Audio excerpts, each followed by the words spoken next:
Do you have a hard time getting out of bed and starting your day? Yep. Does your energy crash in the late afternoon? Yep.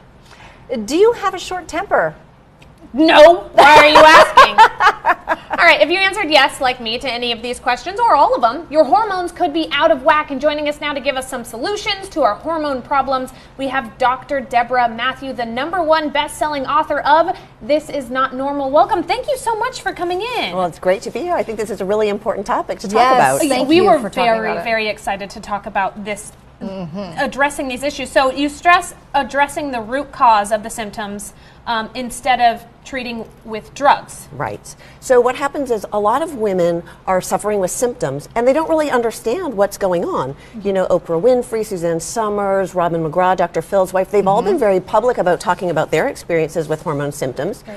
But what happens is a lot of women don't know that the symptoms can start 10 to 15 years before menopause, and so they're not really expecting it to be their hormones. They go to their doctor, they complain they're not feeling good, and they walk out the door with a prescription for a sleeping pill or an antidepressant when really the problem was their hormones. Isn't that interesting? Because we were just talking about that, and we are different ages, different stages of our lives, but we checked yes to a lot of these questions. A lot of them. Yeah, and that was interesting. So let's take the quiz. Yes, let's take the quiz. Okay. So, question number 1, are you having a hard time getting out of bed and starting your day? Yes. Question number 2, does your energy crash in the late afternoon? Yes. A lot of people need caffeine to get them through the rest of their day.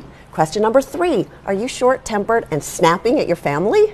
Yes. Question number 4, have you lost interest in sex? Yes. Question number 5, do you have a hard time sleeping through the night? You know, waking up at 2 a.m. and at 4 a.m. Yes. Not I do it all the that one for time. me. I do that all the time. Question number 6, are you struggling with your weight and belly fat?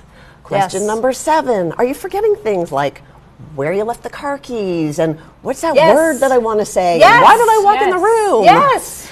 And question number 8, are you feeling anxious for no good reason? Yes. Yes. And question number 9, are you having more PMS symptoms, things like bloating and irritability and food cravings? Yes. Right. Well, So if we answered yes to like a couple of those All questions, of maybe them. more. Well, if you answered yes to a couple of questions, your hormones might be out of whack. But if you answered yes to 4 questions, your hormones are probably out of whack. And if you answered yes to 5 or more questions, your hormones are definitely out of whack. Oh man. Okay. So now what do we do? Yes. Yeah. So I have 5 simple suggestions that anybody can do to help if their hormones are problematic. So the first thing that you need to do is get more exercise. This is just one more reason to lace up your sneakers and head outside for that walk. The second thing that you need to do is get more sleep. You know, this one is so important because a lot of these hormones are produced at night while you're sleeping. The third important thing is eat more broccoli. Broccoli is a superfood. It's good for so many reasons. But one of the reasons is that it actually helps your body use hormones in a healthier way.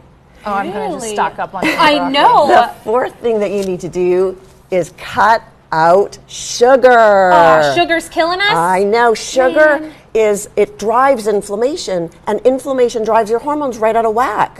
I promise anybody who can get rid of sugar will feel better. And sugar's in everything. And sugar's in everything. And the fifth thing that you need to do is reduce stress. We actually have research that shows that women have less hot flashes when they go on vacation. And a lot of people know about cortisol, the hormone that causes the belly fat. But there's lots of things you can do to reduce stress. So breathing exercises, meditation, yoga, laughter, prayer. All of these things reduce the impact that stress has on your hormones. Wow. I'll tell you what. But the getting more sleep is hard because if I have no problem falling asleep, it's staying asleep. It's staying asleep. It's at 2, 3 a.m. Exactly. For me, it's the stress. Because now I'm like, oh my gosh, I have a hormone problem. And then I'm stressing out about that. And then I'm like, oh my gosh, I'm stressing out. I need to stop stressing out. And that's that the makes hardest it worse, part for me. right? Yes. So you may not be able to reduce the amount of stress in your life, but you can definitely reduce how the stress impacts you. So taking that meditation some time, is good, right? Taking care of yourself, taking some time out, going for the walk, breathing exercises, petting your dog, being outside in nature. All of those things calm down the stress response and help you cut out sugar. Goodbye, sugar. Okay, we're gonna we have to wrap up, but DeborahMatthews.com with more information. Thank you so much. Thank you so much for having me.